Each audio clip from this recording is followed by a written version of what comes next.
Well, hello and welcome back, my body language buddies. My name is Jesus Enrique Rosas. I'm the body language guy, and welcome to episode 49 of the Jesus Enrique Rosas show and the official last episode of 2024. It's not necessarily that it's going to be the actual last one. I have to make sure that this is working.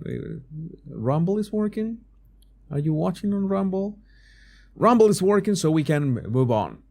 Not necessarily this is going to be the last one, but it's officially the last one. So, yeah, I had some problems at the start because I was fixing some technical details as usual. But you know that the show must go on as soon as I put my X Pro in here. Make sure that everything is ready to begin. I see you in the chat. So many of you, my lovely body language buddies, are from all over the world. Some of you, well, yesterday found out that I have on YouTube memberships in which you can become a member and you can use those cute emojis that I made for you. But we are ready to begin. I don't know how long this is going to take. Maybe it's going to be a shortish, longish, whatever. It doesn't matter. What we want is to have is a good time. I chose, thank you for noticing the tie SSJB. I try to, since I don't have a Christmas tie, I figure out maybe I could wear a red tie that looks more like maybe envelope, gift paper. How do you say that? Wrapping paper, and the green in the background. So that's as most Christmassy I could do at the last minute. I hope that that everything is fine. But even if it's not fine, well, I'm figure things out. Merry Christmas, everyone.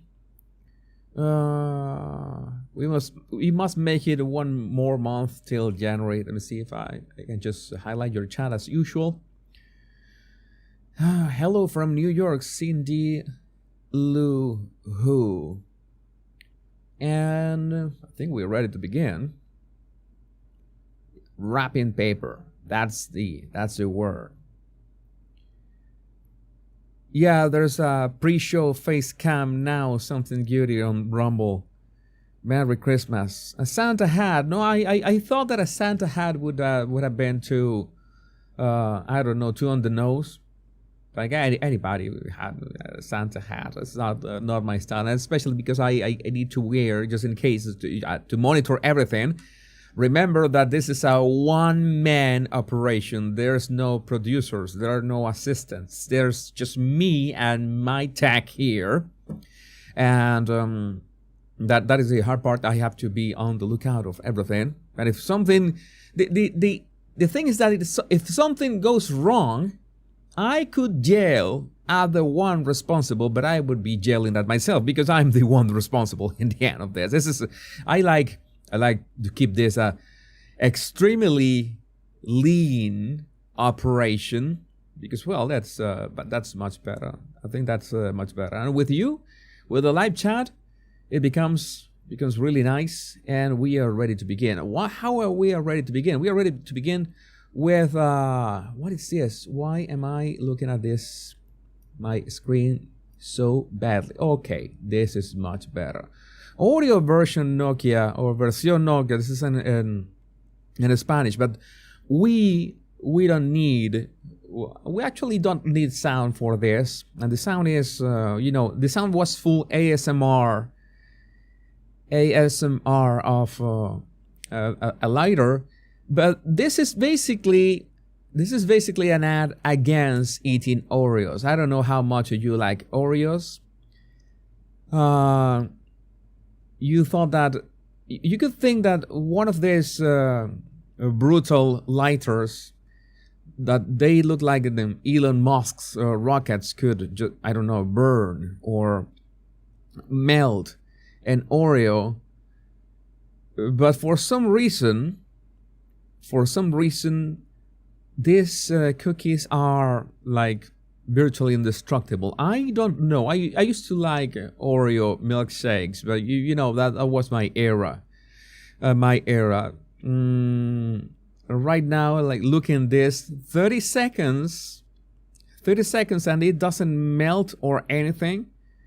I mean, I'm not expecting a cookie to melt. In fact, it's something that this could be a bit misleading, but even so, it doesn't. Well, it basically is indestructible. They should cover, Elon's rockets with Oreo cookies, so they are protected from, when they re-enter the atmosphere and they have all this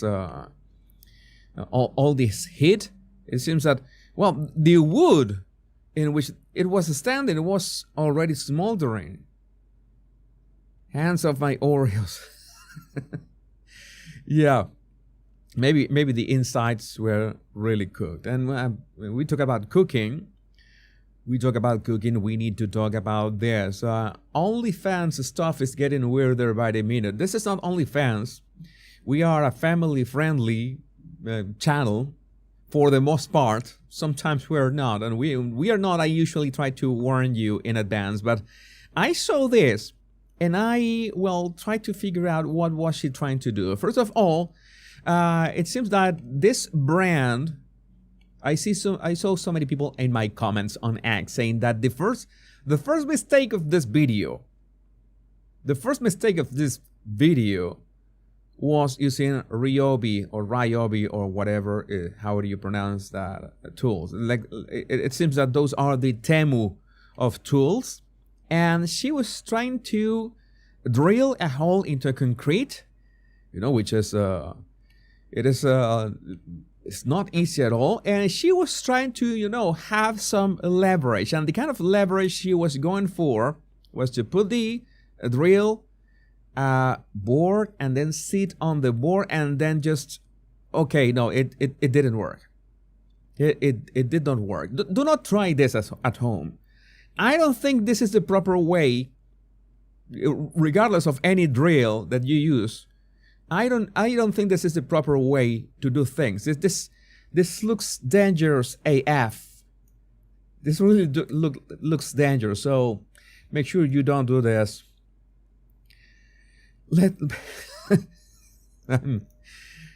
Need a special drill bit for concrete. That's for sure, and the proper drill. I don't think that drill is gonna work. I mean, even if you try to use your weight on the drill, I think this is not OSHA compliant at all.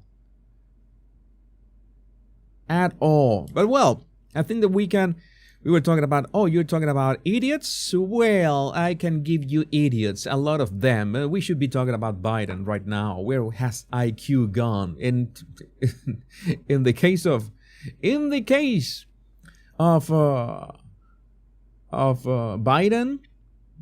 wait a second, because I absolutely need to bookmark one thing here for later. In the case of Biden, revealed how Biden's inner circle ran the White House while hiding decline. What kind of decline we are talking about? Of course, the sign of dementia that we have been saying for months, if not years. And the left has been attacking us all the time, saying that we should be sued, that we are lying, that how do we know? Are we doctors or something? Everybody sees it. Wall Street Journal investigation exposes how a small group of aides effectively ran the presidency, limiting Biden's meetings, screening his news, and even controlling who could speak to him. So they basically were there was a shadow government running the country while Biden was declining. No big deal, right? We already know this. We have known this for years. Everybody has known this for years. Only that, those who voted for Biden tried to look the other way, but they couldn't help but notice that the man was not in his right mind. And all of a sudden, I can imagine, I knew it all the way. And like Karine Jean-Pierre, who defended him so many times. And Cabinet members like Defense Secretary Austin went for regular access to rare virtual calls during critical war decisions. Can you imagine? Rare virtual calls. Like, okay, you cannot talk to the president now. You have to wait until Wednesday to have a Zoom call for him or something that was critical. Behind the scenes, staffers frantically managed his failing memory and stamina. I think that this is another way of saying that they drug him up to the eyeballs. And I'm pretty sure that Dr. Jill, who is not a doctor, by the way, she helped with that. They repeated basic stage directions, pre-screened donor questions, and ended meetings when he had bad days, all while insisting publicly he was fit to serve. People should go to jail because of this. And Biden should go to jail as well. I don't care. Biden was full potato 4 years ago. Now he's mashed potatoes head. James, you're on point. The facade crumbled in June's debate disaster, forcing Democrats to face what insiders had hidden. Their president was no longer capable of leading. This is my question. This is a question that I have. If everybody knew that Biden was not in his right mind, he was not there. He was not there. You see here, like he looks like he looks like Emperor Palpatine, but after he was thrown down that Death Star shaft. Yeah, how did they allow him to go forward with the debate? This is not that I care. You know how our timeline changed because of that. But it's funny to understand, to realize how these people have been scrambling to do something about it. During the 2020 presidential primary, Jill Biden campaigned so extensively across Iowa that she held events in more counties than her husband. In fact, her press secretary at the time, Michael LaRosa, touted to a local reporter. So this comes all the way back from 2020. From the 2020 presidential primary. His superior in the Biden campaign quickly chided him as the three rode in a minivan through the state's cornfields. Anthony Burnell, then a deputy campaign manager and chief of staff to Jill Biden, pressed LaRosa to contact the reporter again, a play down in a comparison in campaign appearances between Joe Biden, who was 77 at the time, and his wife, who is 8 years his junior. Her energetic schedule only highlighted her husband's more plodding race. LaRosa recalls being told. From 2020, they knew that something was odd about this, only because Jill had more energy than him.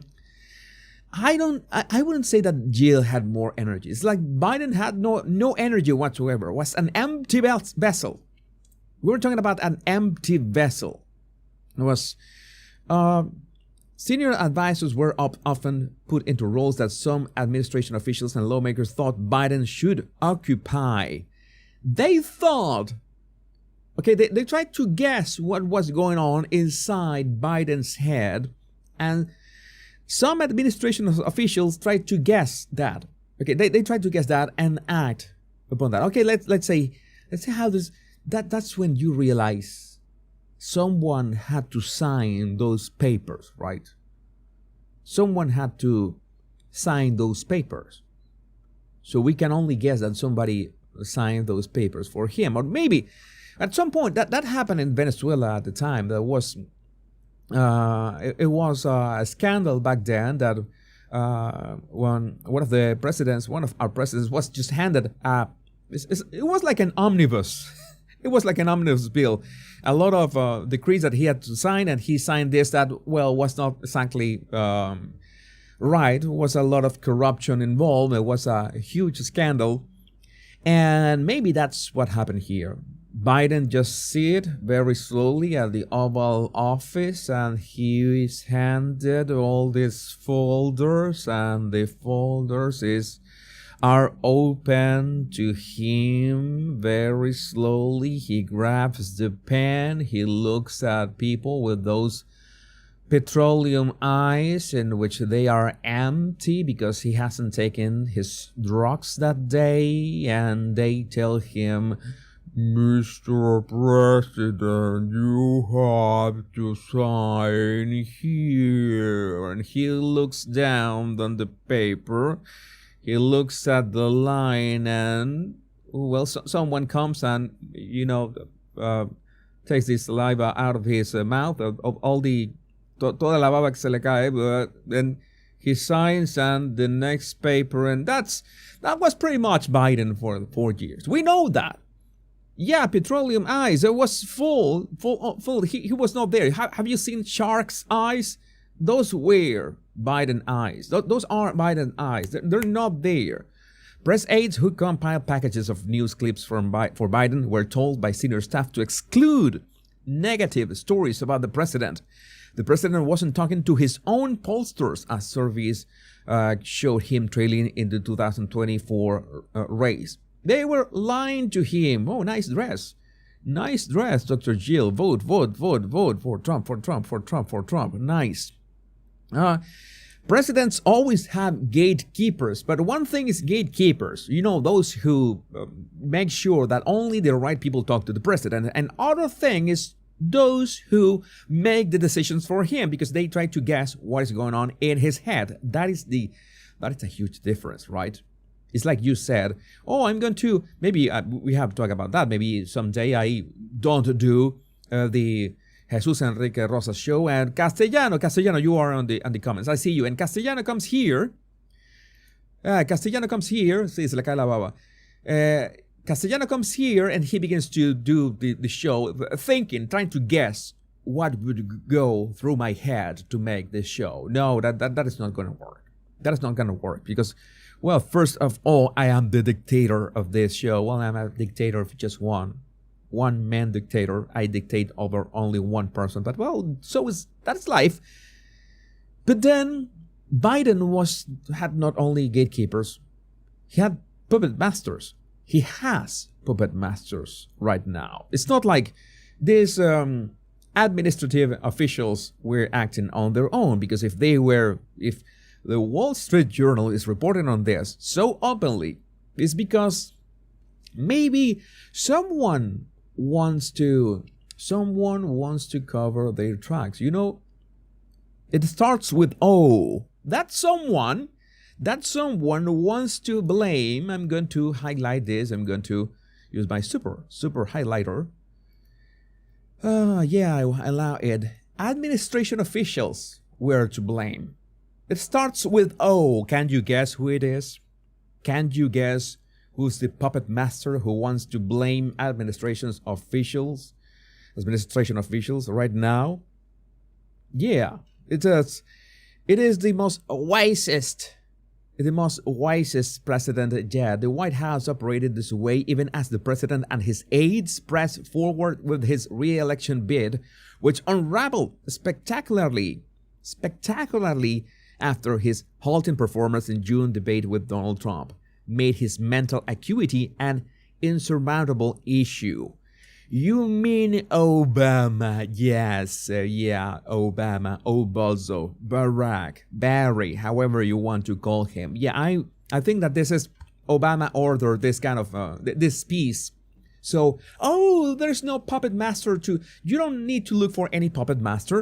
It was the administration officials of Biden who guessed what he was thinking, and, well, they went with it. So, that way, nobody's going to investigate Obama, right?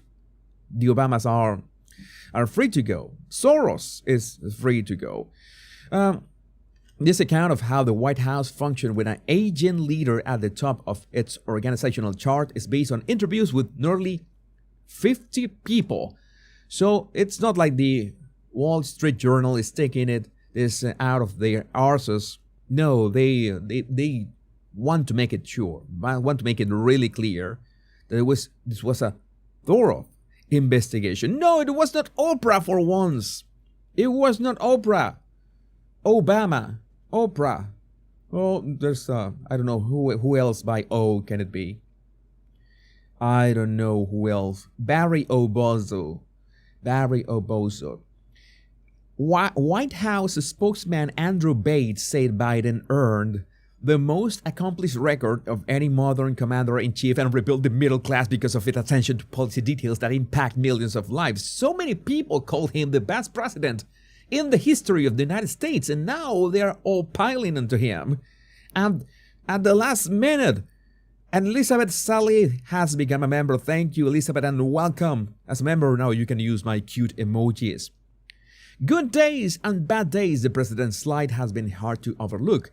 While preparing last year for his interview with Robert K. Hur, the special counsel who investigated Biden's handling of classified documents, the president couldn't recall lines that his team discussed with him. That is the problem. That is the problem when you have a mental decline. It's not only that you're unaware of where you are, you have memory loss, you have, that dementia gait, that way of walking, a way of speaking, a way that he slurs his words. Like, how people tolerated this. That's how we know that there are so many NPCs, non-player characters, people that are just zombies. And they said, oh yeah, Joe Biden is a great president. Oh yeah, well now it's Kamala is the candidate. She's the best candidate ever. That this is so embarrassing for the world that we have 75 million Americans. Half of Americans are just how can I say this? Room temperature IQ. There's no other way to say this. They might be aware of what they are seeing. They see Biden this way, and they cannot say, hey, you know what? He doesn't look good.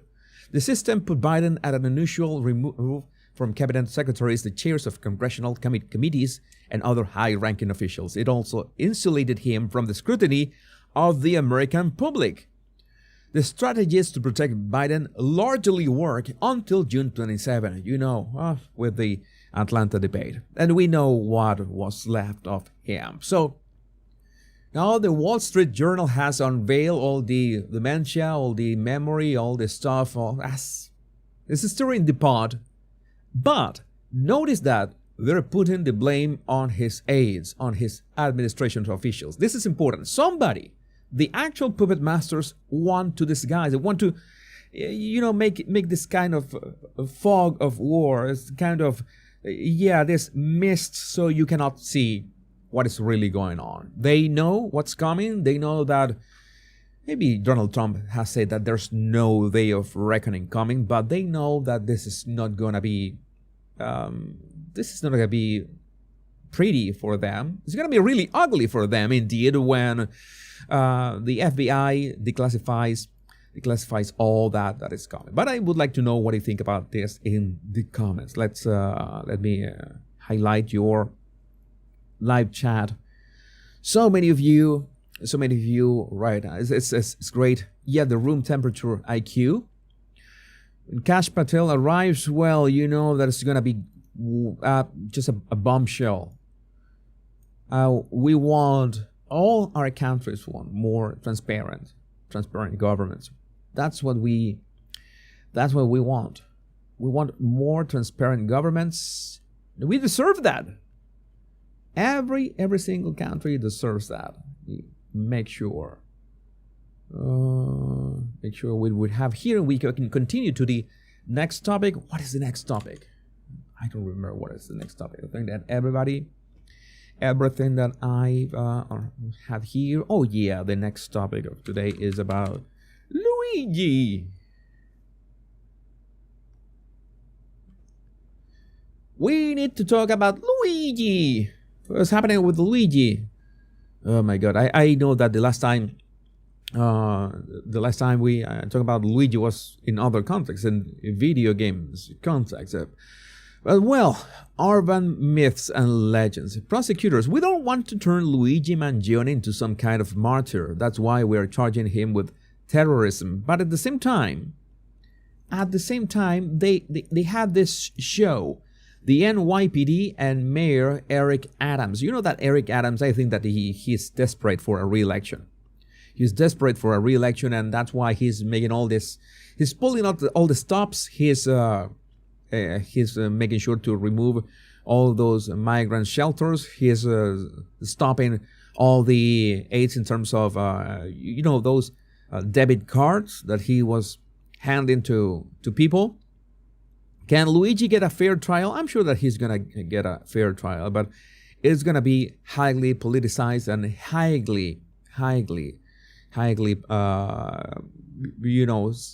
the pot is gonna be stirred in terms of how many people defend his actions. And I think that this problem is highly systemic. This reveals a higher problem in the healthcare status of the United States. Okay, there's a huge problem which is not sustainable with healthcare in the United States and healthcare insurance in the United States. So that I think so many people that have said this conversation we needed to have this conversation. That conversation is required, and I think that it's a good thing that we got our Bobby Kennedy Jr. coming with the Trump administration. Oh, the NYPD and Mayor Eric Adams, hold our beer. We give you the greatest perp walk since Hannibal Lecter was wheeled out of an airplane strapped to a hand truck. Yes, this is the one of the greatest show that I've seen in a long time. Bits that go hard. They parading Luigi Mangione around like he's a Batman villain. I mean, was this necessary to do this? I'm gonna play this video, and you're gonna tell me if this doesn't look like they are recording a movie. You're gonna tell me if this doesn't look like they are recording a movie. This is a scene of a movie. How many people is this? And Mayor Eric Adams is right there, right behind him. Was that necessary? Was that for, I don't know, is he some kind of, is the last time I saw so many people around a guy, it was Superman in the movie Man of Steel when he handled himself. I mean, you remember, I'm gonna look for that. I'm gonna look for that for one of the most infamous magazine covers ever. And I'm pretty sure that you know which magazine cover I'm talking about. Pretty sure. Before we move on, looking at this this clip, I'm gonna show you. I'm sure that you're about to guess which one is this. I'm going to make you sure. There's one magazine cover about a one criminal that made the rounds. Not really because the criminal. Or actually because of the criminal, but the way that they portrayed him right here. You remember this. The Rolling Stone magazine cover of the Boston Marathon bomber. I mean, what was this? What kind of travesty was this? You know what they wanted to do? It's like, what was the message here? Then what was the message that he was trying to send with that bomb? I really don't remember. I don't remember his manifesto by this point. But I don't know. This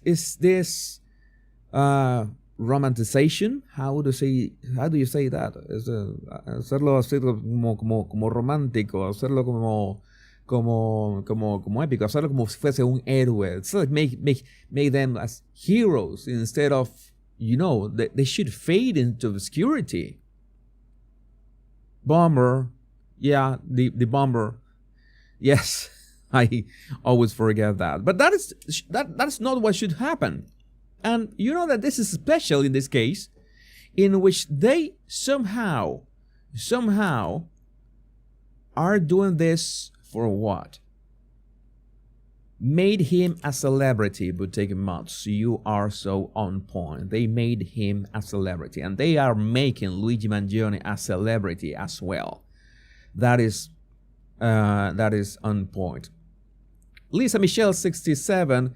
Crime is cool and makes you sexy. Sadly, you know that so many women, I'm not gonna say all women because that is asinine, but so many women love and absolutely love criminals, which is quite insane. The Democrats are clowns, so they feel they have to perform in a dramatic way. Yeah, this is something that maybe this is something that they want to do, in the sense that, oh, this guy did something that appeals to our fan base, because I'm pretty sure that only those who defend criminals are, from the left, because when you have actual morals and you go for common sense, you say, well, let's say there's a problem, right? There's a problem with healthcare in the United States, but there are other ways than to go pew pew on the street with a ghost gun on a man who was a father of two. You don't take that personally with the person. You go for the organizations, you go for the system, because the system is going to stay in place. The system is going to stay in place. What do you think is going to happen if you go and murder a CEO of a company? The only thing that is going to happen is that the other CEOs of other companies are going to get private security. That's the only thing that is going to change. Nothing else is going to change. I would love to know how this situation with healthcare can actually be sorted out and not fall into this kind of shows. And you say, and then why you highlight it, Jesus?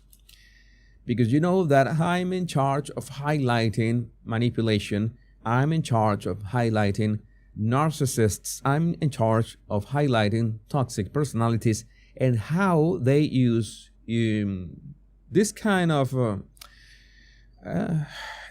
shows, because there's no other word, this kind of shows to manipulate people. And yeah, they get a new CEO. You know what happens when they shoot down one CEO? They get a new one.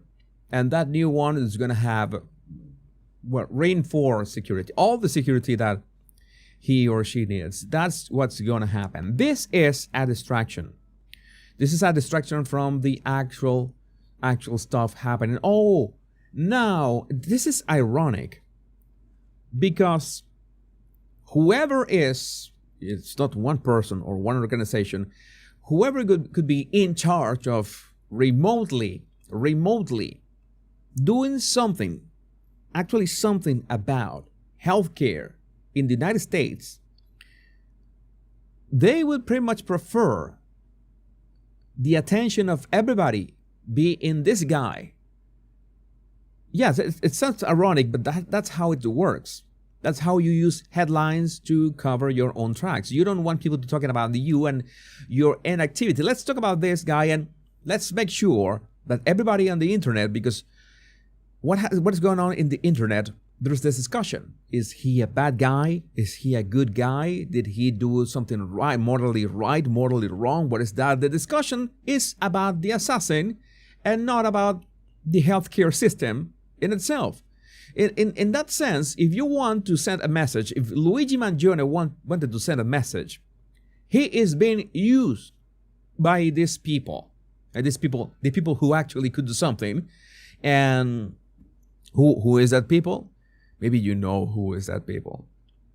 The people who can actually pass laws to change things in Congress, perhaps. Yeah, maybe they prefer the attention on Luigi Mangione. It's much better. People, oh yeah, he did the right thing, the wrong thing. But in the end, it's all about manipulation. Or in this case, I would say that is like in magic, is misdirection. It's like you try to misdirect the attention of the public. It's like I will bring you the attention to this hand. I'm going to do something with this other hand without you noticing. Or I'm going to just distract you. Make sure that you don't talk about, oh yeah, Congress should do something about it. But they won't. They don't want to, unless somebody stronger comes, because we know that Biden, we already know that Biden is not going to do much. In what? In the weeks that are left. Obamacare made it much worse. Donald Trump himself has said he has a concept of a plan. So Even so, even a concept at this stage, even a concept could be better than not knowing what to do. But still, it's something that has been going for so long. But my best guess is that it is not sustainable. It is not sustainable, and something has to change. But I would love to know what you think about that in the comments. So it is a distraction. Don't look up, says Kim USA. Yes, sleight of hand, Jameson. Jameson. Yes, sleight. How to say that? Sleight.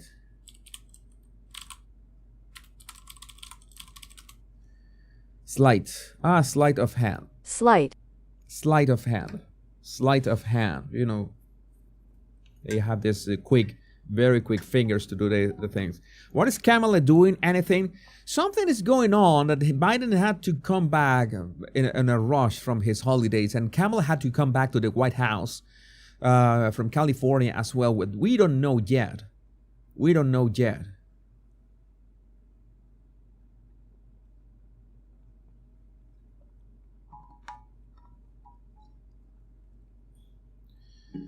So, and that's next topic on today's schedule. Let me see the order. Be okay. There's three more topics today. Three more topics today, and we were talking about Congress. We're talking about Congress, and let's say that talking about Congress, there's a lot that I have to learn about U.S. politics, and there's also so many characters in this movie, so to speak, that I don't know. And in this era of AI, that we will be talking about AI in the music industry a bit later. In this era of AI, sometimes things pop up on my timeline and I just skip over them and I just disregard them. Oh, this is another AI slop. This is something that is just does not exist. But sometimes I begin things appearing over and over again, like in this case, and I see that is House Democrat in charge of the spending, and I see this, and I'm pretty sure that this should be a normal lady, which they put some kind of, purple hair and a red attire. AI can do that right now. Like what Google just released is just amazing. It would be quite easy, but it so happens that this is for real. What is this? It is critical to fund the use of female crash test dummies for road equity. And I don't know if she's aware, but you know that since the dawn of civilization, or at least since the dawn of crash test dummies, we have been using crash test dummies that mimic the resistance of both adult males, adult females, and children. It's something that is a thing, okay? And it's nice because these dummies have like synthetic ribs and bones and everything, and they break just like people break in real life. So it's like you need those, right? You need those for all those tests. But is she saying this for real? And I really thought, I swear that I thought that this was a parody or something, or some kind of joke. But no, this is real. This woman is real. You also plan to make important investments to address the roadway safety crisis, including the critical funding that would accelerate the development, and this is an area I've written to you about, of the use of female dummies in crash testing. This will start to fight the gender inequity among vehicle safety and crash victims. This budget also builds upon and helps. I'm pretty sure. No, this is not AI. This is not AI. This is something just absolutely crazy. At some point, my guess is that they will start calling for using diverse crash test dummies. Some of them are going to be white, some of them are going to be brown, some of them are going to be black, and they will require that when you're going to test a crash, you get into the car one of each. You get one white, one brown, one black, and maybe if I say yellow, am I being racist as well? I don't know. Maybe they should include one blue from Avatar. I don't know. Maybe they could be all the colors of the rainbow because of the pride flag, or maybe they can have a nice pride flag logo as well, for inclusion, or the trans flag logo. And some of them have, I don't know, a combination of female and male features, because you have to be, maybe you would have to make a huge crash test with a bus, so you can include all the complete assortment, all the whole catalog of dummies that you need to introduce. The black female, the white male, no, not white males, they don't matter. The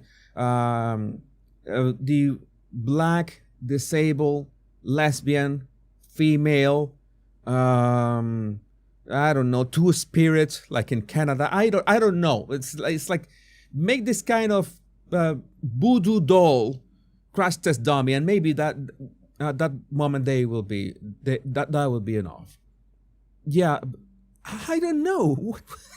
Yeah, what about animal rights?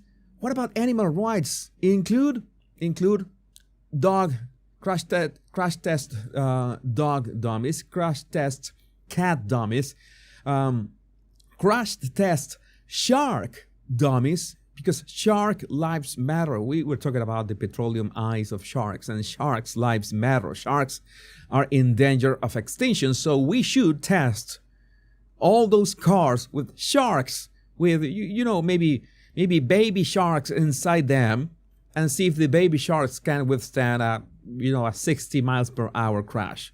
Yeah, it's I don't know how we can take this as far as you can. Maybe velociraptors as well.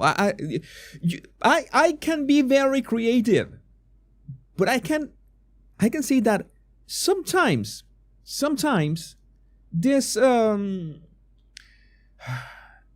this is worse. Reality is worse than the Babylon Bee. Squirrels' lives matter. Lizard dummies. Oh yeah, a lizard with the shape of Mark Zuckerberg would be important as well, because our lizard overlords use helicopters and private jets. No, it's not.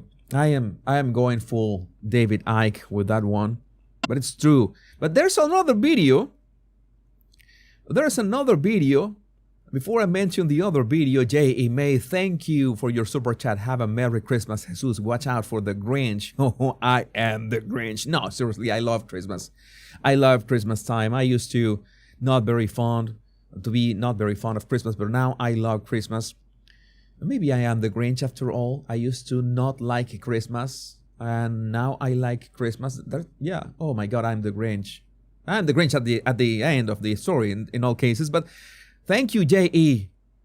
Mark Lizerberg. Spot on, Rick Lee. Mark Lizerberg. Democrats like Rosa de Lauro. By the way, that name is odd. Rosa de Lauro are desperate to create a wedge between Elon Musk and Trump. What they don't get is that Musk is a gladiator in the arena fighting for Trump. Are you not entertained, Rosa? Are you not entertained? Where's your comment? Mark Narveson, boss test dummies. Oh, I remember that there used to be a one hit wonder band. You remember Crash Test Dummies? You just remind me of them. I don't know why you say boss test dummies, and only then I remember that song. You remember that song? It was one hit wonder, and I don't know where to begin with this. It's let's see her argument so we can find out what is this about. So I to understand what is her argument. Make sure the volume is right and not screaming to your ears. Read on a bill. They signed it. And you know what? They got scared because President Musk told them. You know, when I saw this, the first video I thought it was AI. Then I saw this video and I thought to myself, what? This looks like a Pixar character. And I know that you love that character, and I know that I love that movie, but she immediately reminded me of Edna Mode from The Incredibles. Now, before you say anything, this would be maybe a variation, you know, that the multiverse variation, which is she was not injected with the super soldier serum, but the libtard serum. That would be, you know, a crossover with Captain America in this case, but in Incredibles, Captain America, super soldier, libtard serum, and now you have Edna Mode with libtard serum up to the eyeballs. This is, she's definitely an alien, says Amazon Prime. Amazon Prime? Amazon Prime? Jesus, you never fail to make me laugh out loud several times. It is not me, Cheryl. It is not me. It's the reality that we are living. This reality is laughable. We need to laugh at it because there's no other way we can survive. Yeah. El Mayo, that's Edna on fentanyl.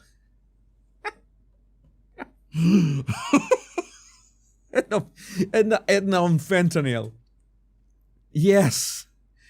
Evil Edna, like Bizarro Edna. Bizarro Edna.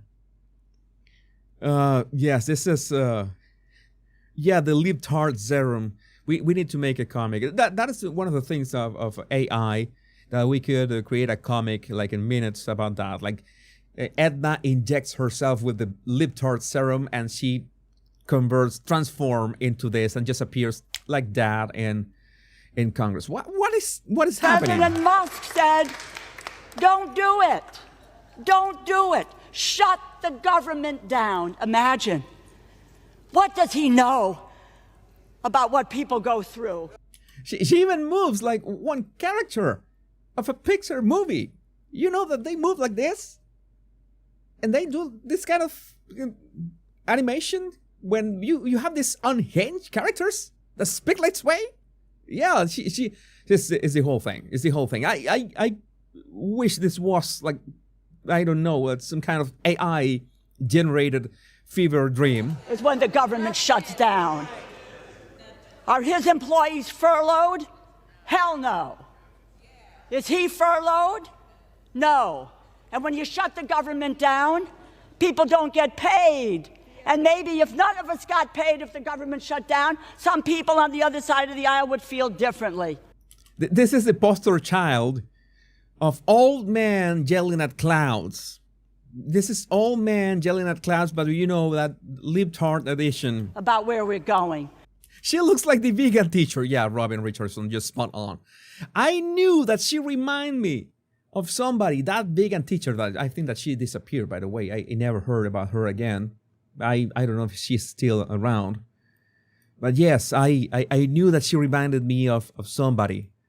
That vegan teacher, spot on. In this effort, we had an agreement. But you know, this is not different from what we've experienced over the last year and a half or so.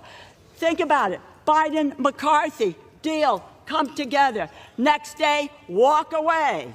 Johnson, Schumer, deal. Next day, walk away. And now this deal, walk away from it. I'm worried that at any time her implant is going to just go blown, like fall into the glass of water she's got in front of her. It's gonna just be catapulted out of her mouth. Who do we trust in this body? And above all, why do you do like this? Why you do? I'm going to replay this. I'm going to replay this for my own amusement. Who do we trust in this body? Somebody has to make some kind of I don't know, Slayer mashup with her words and some Slayer riff. Who do we trust in this body? And above all, can the American people trust us? Trust us with some death metal or something like that. their lives when we had a moment. But this is more like pig squeal. You know those bands who are more into pig squeal? I remember this band I like a lot. Lamb of God has those amazing pig squeals. I cannot do that. I absolutely cannot do that. When we came to agreement as Democrats and Republicans, and then we were able to say, let's move forward. You're not going to tell me that this doesn't look like a mashup villain. Ask ChatGPT, come up with a quintessential Disney Pixar villain, and make it a chick, make it lame and gay. You know that Kathleen Kennedy on that South Park episode. Put a chick in it, make it lame and gay. Yeah, that's put her in the. Oh my God, I'm reading your comments. I'm reading your comments that this is so fun. This is so fun and so sad at the same time, because this is real. How can this be happening? This country, one of my colleagues, I think it was Congressman Neal, who said this. We don't know what Congressman Neal said. That we don't want to know. I'm pretty sure that he was trying to say something that exits stage right or left or something. We need a montage with Slayer or I don't know, any of those bands, maybe Disturbed. She kind of reminds me of the cartoon vultures and kids movies. Oh yeah. Well, were those vultures? We're not in Dumbo, right? There was some vultures in one of those movies. I don't remember, but still, this is crazy. I don't know.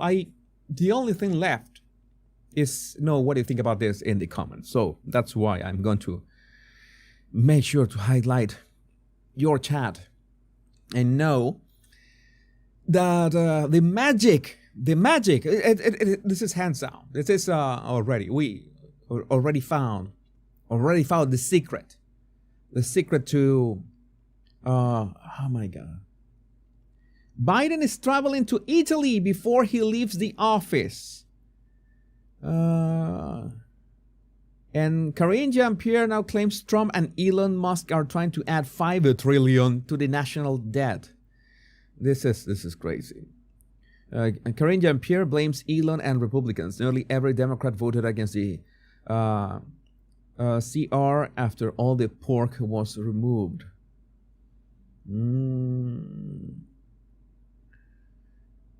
Break-in. Biden's White House announces $1 billion in aid for Hurricane Helene. Just kidding, it's going to Ecuador. Oh, that is just awesome. So Karine Jean-Pierre is speaking. Maybe we should analyze her. The Jungle Book? What's the vultures were from the Jungle Book? But not on their mustache. Rosemary's Baby on Skittles. No, there's those Skittles. Those Skittles. I don't know. I found that. Where did she found those Skittles? It is important. I don't know. Those were regular Skittles. There were another kind of Skittles. And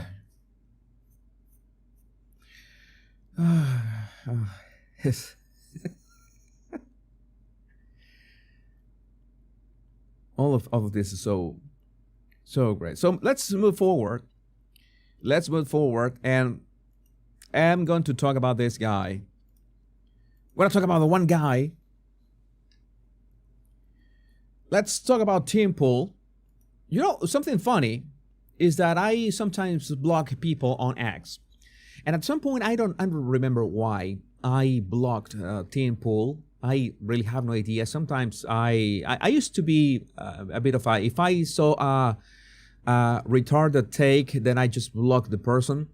So it's just like I don't want to see retarded takes on my timeline, so I decided to block people like that.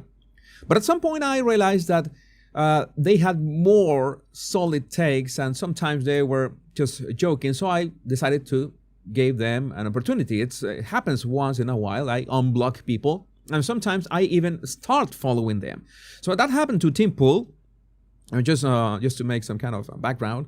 But Tim Pool was trending on all over the internet today because he destroyed a libtard on X.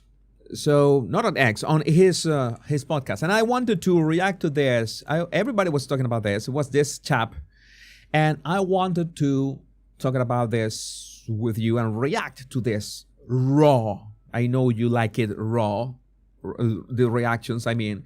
And see my reaction to this. I haven't watched the video, just downloaded it, and I wanted to see what was all the fuss about. But I'm sure that this is gonna be good. You have no, right? I So haven't. No. Stop. You don't know anything about these January 6 cases.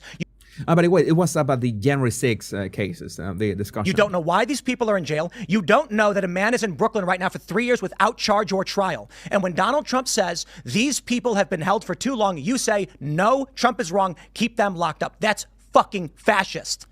Dude, you have sit here. You have. You see the face. You see the face of the guy. It's just bad when somebody talks to you this way and you look down. You never look down, and you have to work on your jawline, man. You have to work on your jawline. And some of you already saying, "Oh, I don't like Tim Pool." And that's the same. Sometimes we don't like certain takes, but sometimes they can nail it, so we can analyze if he nailed it this time. You've been sitting here with no knowledge of the specifics of some of these cases. There is a man in Brooklyn right now, I'm going to say it again, no charges whatsoever brought. He's been in jail for 3 fucking years. For you to sit there and say it is good that he remains locked up is fascism. That is saying the hierarchical system of the courts and the government is just, and the process is all that matters. Well, one thing that I wouldn't do is that I've told you that I wouldn't waste my time on debates that I know that people are just plain wrong. So if someone tells me, hey, let's debate about J6, what do we have to debate about January 6th? There was no insurrection, all that was wrong, there are hostages. How is that possible that anybody in their sane mind is going to call that an insurrection? You have to be really ignorant about history, ignorant about everything, about how government works, about how countries work, about everything works to say that it was an actual insurrection, and whoever got in jail because of January 6 was something right. There's one thing, of course, that there were people that were already in jail, or at least on house arrest, and they were, given the opportunity to go there by, what, 3-letter agencies. But that's another thing, because there are innocent people in there, innocent people in jail because of something that was provoked by feds, and that is just reality. So we continue with this. And I am saying perhaps 3 years is enough, because I actually have moral logic and an understanding of these cases. Hence, my position on January 6th has always been the people who have attacked police must go to prison. That is one thing. I agree with that. But 3 years is a fucking long time for assault on an officer. We have seen people on the far left, notably when they were firebombing shit all across Minnesota, 33 people murdered. And how many criminal charges do we get for this? When they firebombed a police station and forced the police to evacuate. On May 29th, 2020, when thousands of far leftists firebombed the White House grounds and set fire to St. John's Church and injured 100 police officers, how many fucking people went to prison for 3 years? How many of them who never showed up on that day are in prison for 20 years? Enrique Tarrio wasn't even in D.C. on January 6th. And you are saying that man who his only crime was, quote, don't leave. That's his only crime. You think he should be in prison for 20 years because you're a fascist. Yeah, but he's basically highlighting the two-tier justice that is basically a staple of all this tyrant governments, and all these socialist governments, they like to do that, and they do that because of the chaos, of the control. We have explained that so many times, and there's no way he can justify that comparison. That is nice. I mean, I wouldn't do that. I wouldn't waste my time on this people like this. But at the same time, it's nice to see them like shut up. Just shut up. You don't care what the facts are. You don't care if this is unjust. You only care that the machine state has decreed you are not to be locked up. And this is the problem I have with the left. They don't know the facts. They don't care about the facts. They view morality as a blanket government stroke of the pen. And every person, regardless of their crime, should be in prison for decades. I reject it outright. The people who fought cops should go to prison. They did. It's been 3 years.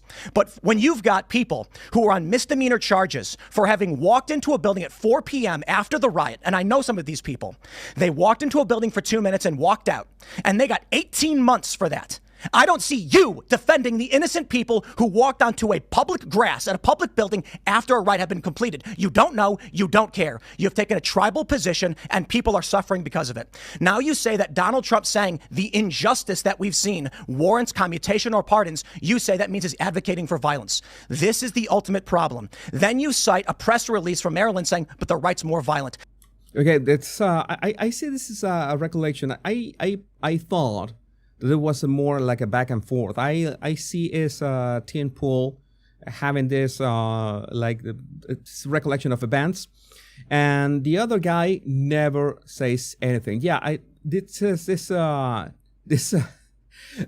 looks a lot performative. I'm going to jump forward because I see a lot of things that then he brings some documents. All right, and it seems that the other guy responds. Let's see if he responds or says something. So the question then becomes, in the bigger picture. So are you going to at all acknowledge that you just blew up over something that I was absolutely citing fairly? I don't think you cited it fairly. I think people should be prosecuted for engaging in plans to overthrow our government. That's kind of that's a very loose definition of plans to overthrow the government. Y'all don't seem to be that informed. Wait, look, respectfully, I cover a lot of protests and riots. A lot of people try to protest and riot and occupy government buildings. Do you think that qualifies as trying to, overthrow your government? Yeah, that is the main question. That is the main question. Okay, Tim Pool could have began yelling, which I don't think if you have a point, okay, you can be passionate about the point, but you also have to calm down a little, bro, and especially with the F word, it's not needed. It's not needed because there's not needed that confrontation. You see that the other guy looks like a deer in headlights, so I think they knew that this was an easy prey. This Tim guy is a bully, in my opinion. It doesn't look fun. Like an actual debate should be fun, and you see people going back and forth with this retorts, and which is a balanced approach of things. But let's see what is the guy's answer to this. No. Okay, good. So I mean, okay, he said no. No. That this is not like. Do you think that qualifies as trying to overthrow your government? No. So why are you here to debate? Why are you here to debate? Oh, maybe he was brought for the clicks. Maybe he was brought for the clicks. And the problem is, that is the one thing that nowadays that is happening. And I know that I am in danger as well. There's so much content out there that it's very hard to try to stand out in this regard. And you try to invite people to your show. Try to maybe interview them, talk to them. That takes, of course, experience to be a good interviewer. And in my case, I try to analyze people. I try to decipher the intention behind things. So that's the way that maybe I attract attention. Okay, that's what makes my show interesting. But what happens when you run out, if you're based on guests or you're based on debates? What happens when you run out of guests and debates? Okay, I cannot run out of topics because topics are there are topics simultaneously. We are talking, and I'm seeing topics popping up in my X dashboard right now, like X Pro dashboard right now. So I cannot run out of topics. But if you are in a show like team pools, that is the problem. Now you have always to bring guests and stuff and talk to them for 2 or 3 hours, and boy, I don't know. I just cannot. I cannot put me to listen to that 2 or 3 hours, because sometimes the people who speak, maybe they know some things, but they don't really know how to express that. I said that's the problem, and what I see so far is that they knew that this guy was going to be an easy prey, and let me just do all this rain of fire on him, and he doesn't even believe that they were overthrowing the government. So what does he stand for? What is the debate here? What is the debate? But if they had a plan to take control of the government, which was this one. If this was an actual plan, this was the leastly poorly, most over the government? ridiculous plan ever. They went after people for having Lego sets of the Capitol. I mean, the level of political prosecution here. Would you even admit that there was some level of politics when it came to the prosecution of the J6ers? Would you say politics played a role in this? Engaging with this as thoughtfully as possible, not trying to grandstand. Of course, often for very justifiable reasons, prosecutors will try to make an example of someone who, for example, tried to overthrow the government to prevent the peaceful transfer of power. I see why such a thing. So you're saying that they were trying to overthrow the government or not? I think you are confused. And what I'm seeing is a pile on of 3 guys on one absolutely clueless guy, and I don't think that's fair. I don't think that's fair. If you want to do something like this, man, just do it over Zoom. Don't invite the guy to your office and try to just destroy him in front of the camera, because that's not fun. That's my verdict. I hadn't seen the video. I really thought this was going to I thought it was going to be better, and that's what I tell you. You see all these accounts. Oh, Tim Pool just made this take down this amazing. He destroyed this lefty, and not lefties. There's another word for him. This left-leaning guy. I don't know. I think he tried to do his best. At least he dressed well for the occasion. But no, the haircut can be better. But no, this is not the way. This is not how you think. If you're gonna do a debate, at least try to pick an opponent that is worth it. If you're gonna watch a match, a UFC match, for example, you try to pick an opponent or 2 people who are going to put a good match. Okay, not this. This is like you're trying to just justify your own view of the world. Maybe your view of the world is correct, but this is not fun. We're looking for entertainment, not this. That is my opinion, and that was lukewarm. Lukewarm. He looks frightened. Yeah, he absolutely looks frightened. But I would like to know what you think about this in the comments still. So there it goes. The live chat, which is the life. The live chat is the life of this show. Hands down, no other way. I wouldn't like it any other way. Thanks to the live chat, we have all the great things here. And right now, we need to talk about. It is important that we talk about. Talk about what? We talk about what? We talk about AI. It's something that it's really close to us, because we talk about music a lot. We talk about music a lot. And in terms of music, I've told you that, by the way, when you finish this shows, you can watch or listen to these shows on Spotify, Apple Podcasts, Amazon Music, and iHeartRadio. What is important? Somebody made a comment on my Spotify yesterday, and that they were thanking me for including Spotify because they could download the show to listen later. So maybe that you can do that as well. Maybe you cannot do that on YouTube unless you have YouTube Premium, I understand. Maybe you don't have YouTube Premium, or you cannot do it on Rumble, you cannot do it on X, but you can do it on Spotify. And every time I finish these shows, first thing that I will do is to upload the show to Spotify, and 30 minutes stops. You will have it in Spotify, and in 1 hour after that, it will be uploaded to every other podcast. So if you want to rewatch these shows, we're going to be talking about Spotify right now. But if you want to listen to my shows when you're on the road, or I don't know, doing the dishes or cooking. I always say cooking. I love to cook as well.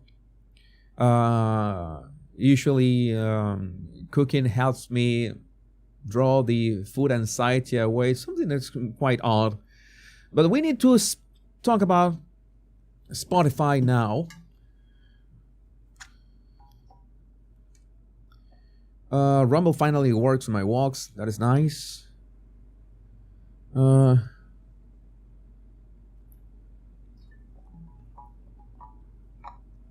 Okay, and this is something. This is something that I saw a few months ago on Rick Beato's channel. I've talked about Rick Beato's. He's on YouTube, amazing channel. If you love music, make sure that you follow him and his videos. He's amazing guy. The guy is a legend. He is an encyclopedia of music. And he was talking about Spotify the other day, and he has amazing interviews as well. And he was talking about Spotify the other way. And this is a phenomenon that is concerning in the music industry. Because, well, I have I have a cello right there. Okay, I haven't been able to play cello in a while for lack of time. It's both cello and electric guitar are my favorite instruments, especially electric guitar. And the creating music, creating art, something that is very close to me. It's something that is part of my personality. It's something part of me. I would say that's my identity. I consider myself an artist first and foremost. And at the same time, that I love all this AI, all that AI can do for us, which is a lot. But then we have some moments in which bad things are happening. Joey Laneve de Francesco shared this article by Liz Paley. Very long article. I'm going to summarize what is going on with Spotify. The ghosts in the machine. We've long suspected that Spotify was recruiting fake artists and using them in its algorithm and placing them on the most popular playlist. Liz Paley collected the internal documents and other evidence to finally prove it. What are we talking about when we say fake artists? There's one video. I haven't been able to find that video. But when I know that Rick Beato covered that, in which, what is that? What is Spotify's business model?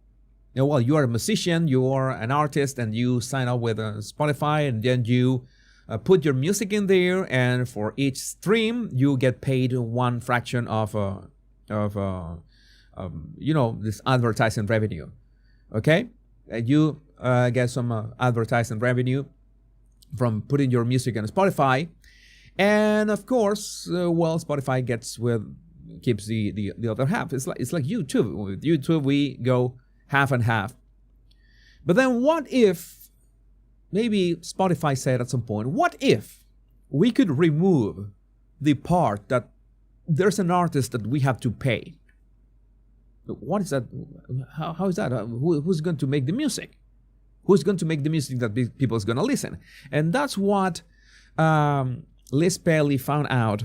Not only Liz Paley, I told you, I heard this first from Rick Beato. Spotify, the rumor had it, this is the article if you want to read it in Harper's Magazine. It's open, no paywall required.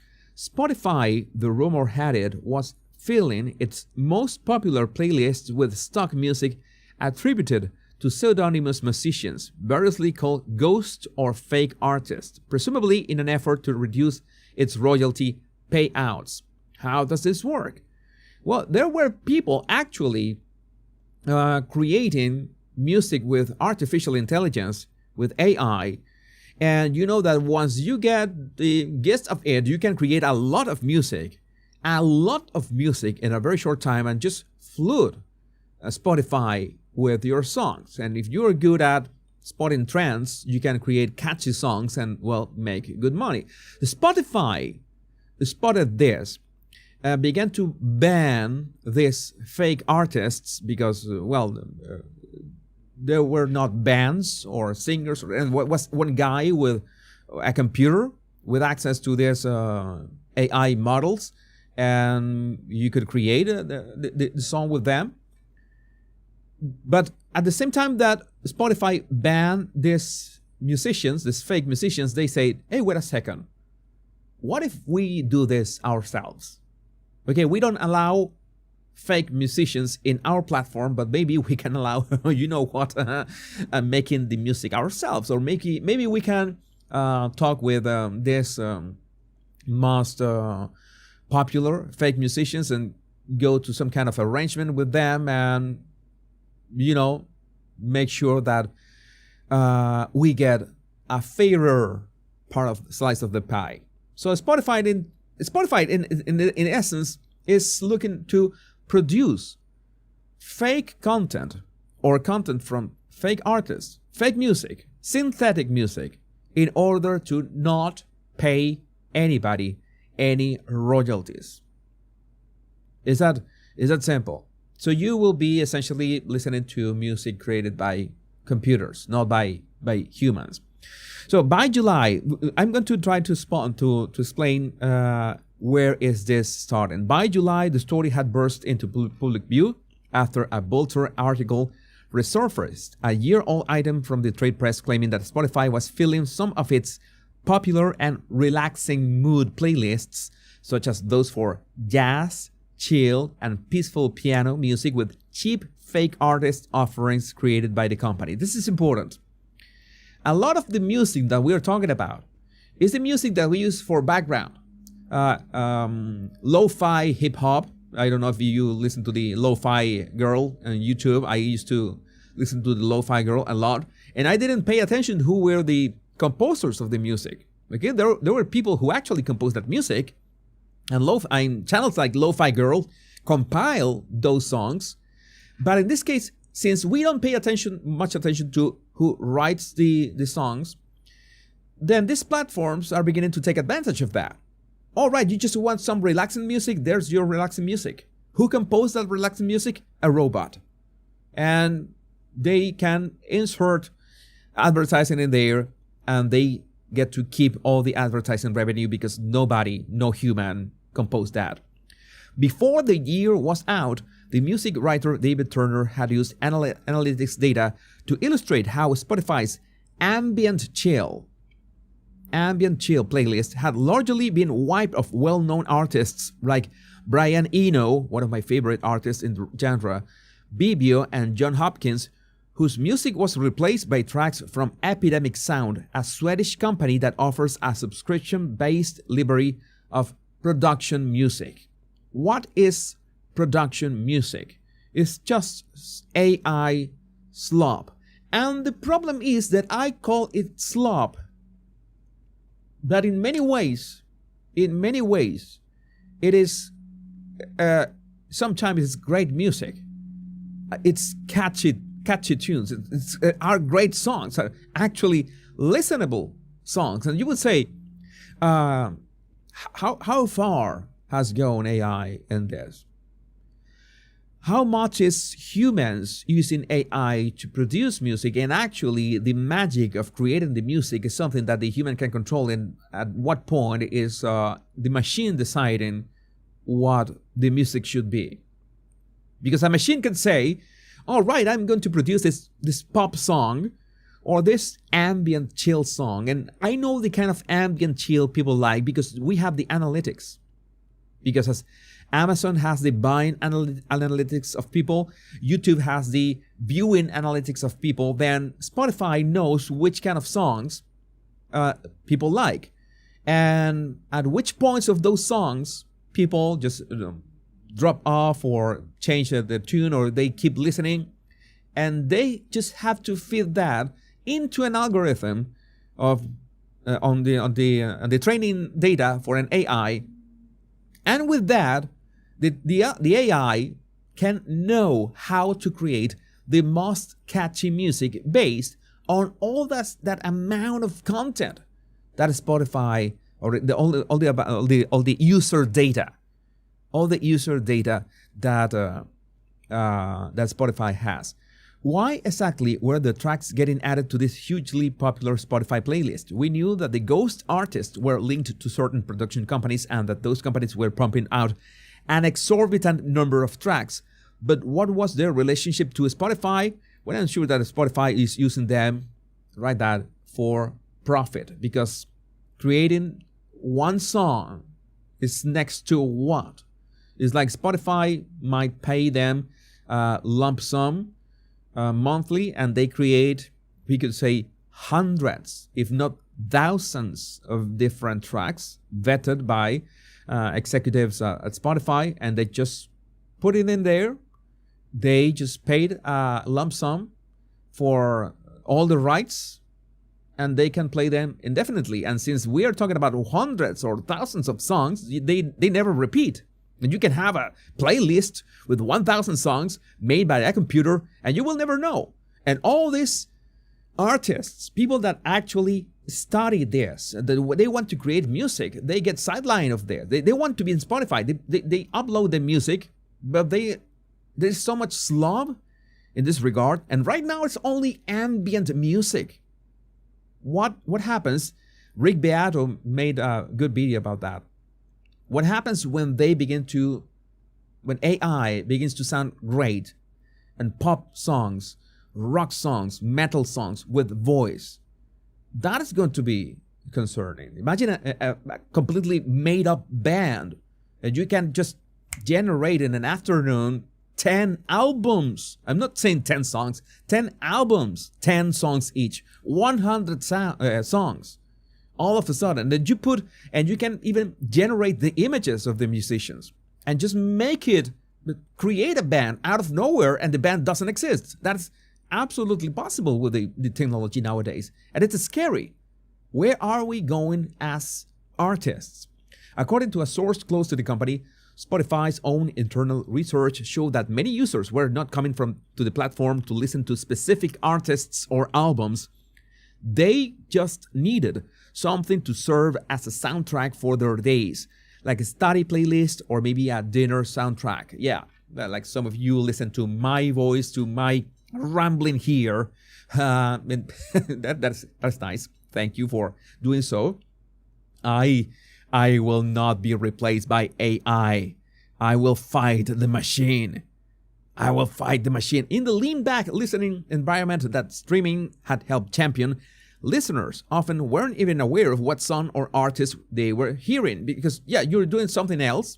You're studying, you're listening to music. Sometimes I'm editing or working at my desk. I'm listening to music, and I have a playlist of various, 80s retro music, and I'm not listening, and I'm not seeing who's the author.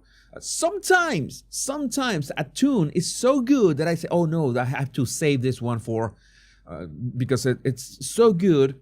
And it's usually, of course, a human artist, because up to this point, only human artists can make actual good art. But there's one thing about that I want to say, which is the 90%. 90% is important. As a result, the thinking seemed to be, why pay full price royalties if users were only half listening?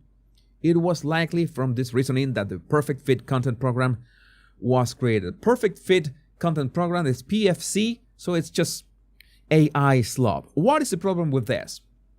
And I'm going to tell you this from an artistic perspective, both as a painter, both as a musician, and both as a writer. I consider myself that I'm average in the three realms combined. I could have a career as a maybe graphic novel artist. That is in an alternate universe. I'm a successful graphic novel artist, but right now, I'm here rambling with a mic. And the problem is, how many people in the world can actually tell what is good art from bad art? What is good music from bad music? What is good writing from bad writing? Or what is human writing from AI writing? Or human music from AI music? Still, the music, so many people can distinguish the difference. But by this point, by the making of this video, as of today, I'm pretty sure that there are models with higher quality in which, let's say, at least 50 or 60% of the population will not be able to distinguish if the song was created by an AI or a human being. And what if that gets to easily to 90% on 2025? 90% of the population cannot tell if something was written by a human or by ChatGPT, or one concept art was made painstakingly for hours by a human or in seconds by an AI. It's something that as an artist is really disheartening, because art is something that is that projects the soul of the artist. We have created art for millennia, since we were scrambling with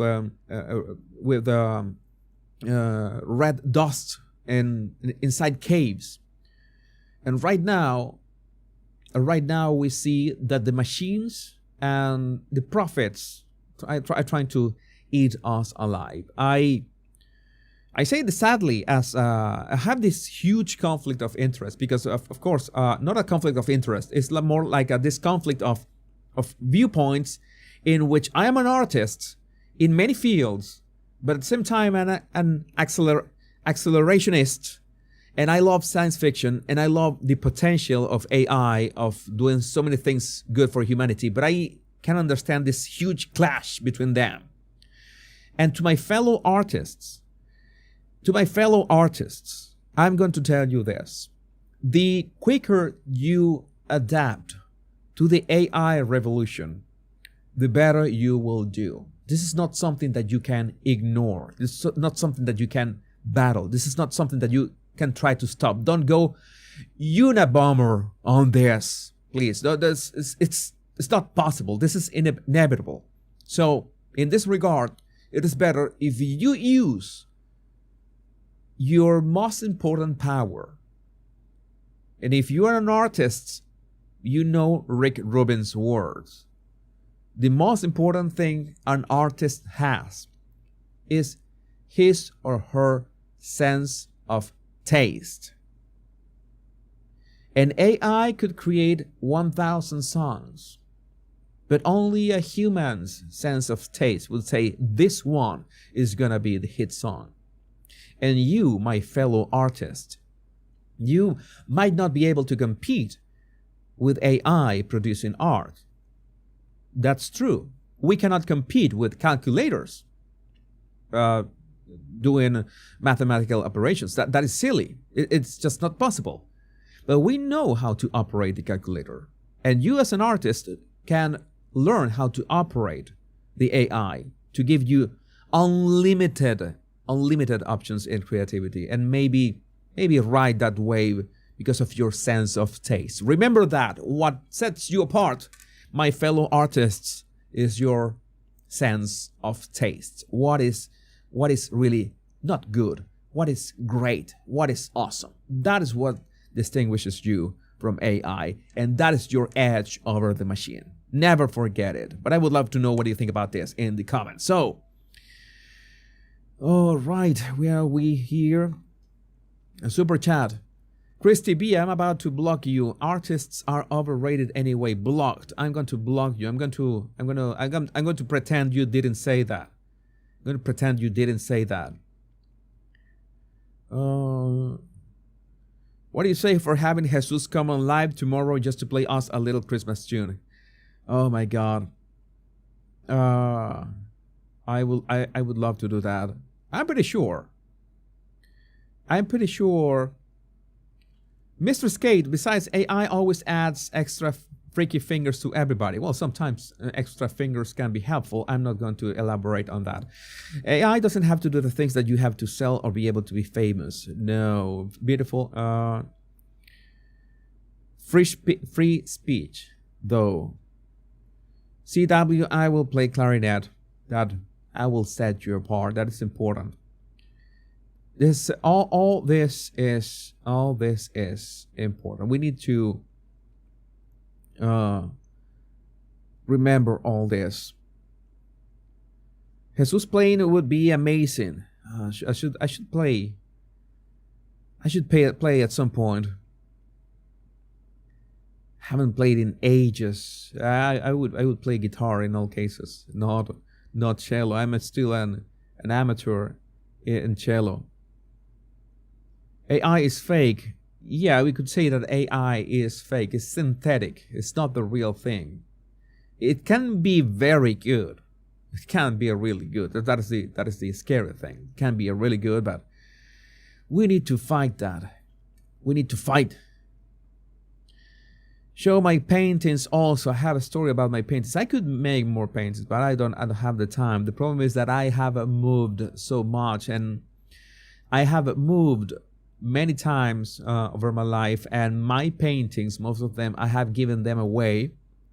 I didn't really sell many paintings. At some point, I was a professional illustrator. And being a professional illustrator, that is the thing that I tell you that it's important that you embrace technology. I started being a 3D illustrator for perspective for real estate. And at some point, I began with traditional tools, with watercolor, pencils, and all the stuff, and ink. And at some point, I learned how to work on 3D. I learned the technology. Oh, technology is here. You can now do 3D visualization and animations, and you cannot animate a watercolor illustration. Oh, so I have to improve, and then I began using the latest tech, and learn. Was very painful, but very rewarding, and began combining my artistic vision and taste with 3D modeling tools. That's why I tell you, it's more important, your sense of taste, because the technology can be learned, and this current technology is very easy to learn, extremely easy to learn. Maybe it should be a built-in feature that shows the art is created by AI. One thing that I've told everybody, this is a word of warning, all those apps that you find online that pretend to say, oh, we can tell what is AI and what isn't. None of those apps work. Like zero. That there is not a single app that claims, oh, I know how to tell what was generated by AI and what wasn't. None of those apps work. So just forget that. You have to get used to the idea that photos are going to be literally, you will not be able to distinguish them from reality. Paintings, you will not be able to distinguish if they were made by a human or an AI. Sculptures, we already have AI sculptures, and they are darn good. What can I say? Many people will not even care if they were done by a human or an AI.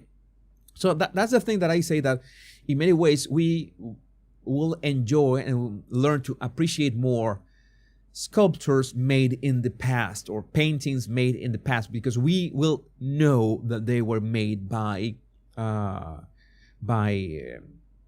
humans. And one last tip that we were talking about that on X the other day, is that if you're an artist, it's very important the human connection with your audience, with the people that you want to, that you know that it's going to appreciate your art. It's important the human connection. It's not, for example, you have an Instagram account, you're not only going to put your art in there, but also the art creation, and maybe have some Q&A as well, and maybe your struggles and trying to, your studies and all that. The process is important, and your personality is the thing that will ultimately beat any AI trying to copy you. That is important. it's important. I also do hyper realistic CW. I also do hyper realistic. It's fascinating when you do something hyper realistic with pencil, for example. And it's something. Is CW driving? Is CW? Are you driving? All right. So, has been an amazing last official show 2024. I don't think it's gonna be the last one. I cannot make any promises. I also want a couple days to decompress. So many things happening this year. Has been a crazy year, especially the last six months have been brutal. And as for me, in this adventure, which is my life, my channel has become something that I am really proud of, especially because I'm the luckiest man in the world having you as an audience, my body language buddies. Just having you here, having the privilege of being able to talk about virtually any topic, because I used to talk only about body language, was the body language guy, and now I talk about politics, I could talk about social affairs, I've got the woke stuff, we can joke about things, and we could talk about AI and art as well. This is something that I wanted to do a long time ago, and I was too afraid to make that jump. And at least in the past couple months, since I started this show, we are close to 2 months with the episode 49. Counting the ones that I did as the Power Pundit. You remember that I started this show as the Power Pundit and immediately changed to my main channel. It was the Body Language Guy show. And then I changed immediately to the Jesus Enrique Rosas show, because we have to act like this nowadays, like be really fast in our decisions and like execute immediately. 2 months. And this is going to work. This is 100% going to work. And especially when I have so many takes from so many angles, I am really curious about many things. There are many things that I don't know, like nothing about, a pickle about, but I'm willing to learn. And I'm willing to learn pronunciation of words like video or Unabomber. That is the best part. I'm willing to learn, and I'm willing to bring you the best entertainment online ever, speaking about any topic that just piques my curiosity or that you pitch to me through X or my, I don't know if you have my email. So my email, some of you don't have my email. Oh, it's easier. It's easier if you, I didn't notice. I just reached 689,000 subscribers. Such an amazing number.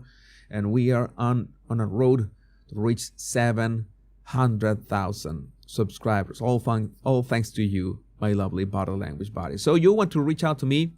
Remember to download my free body language tips.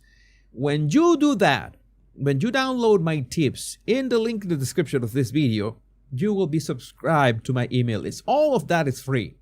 And when you receive the first emails, that email, jrosas@kinesics.com, that is my email. You can write me there, or you can reach out to me on X by direct messages. They are open. If you need to say hello, go ahead, say hello. I usually cannot answer to everybody who writes, but I try to do my best. But I will make sure that I will read every single one of your messages and your emails. My body language buddies, my name is Jesus Enrique Rosas. I'm the body language guy, and until we meet in another video or another live, will be the episode 50. Episode 50, we should start that video with some 50 music, maybe PIMP or something like that. I don't listen to much hip hop. I don't listen to hip hop at all, but I like a few songs from 50 Cent. But until then, remember the most important words: much love and bliss. If we don't see you again, have a Merry Christmas and have a wonderful, happy New Year and prosperous 2025. I love you. Take care. Be safe. I love you. I love you. I love every single one of you. Bye-bye.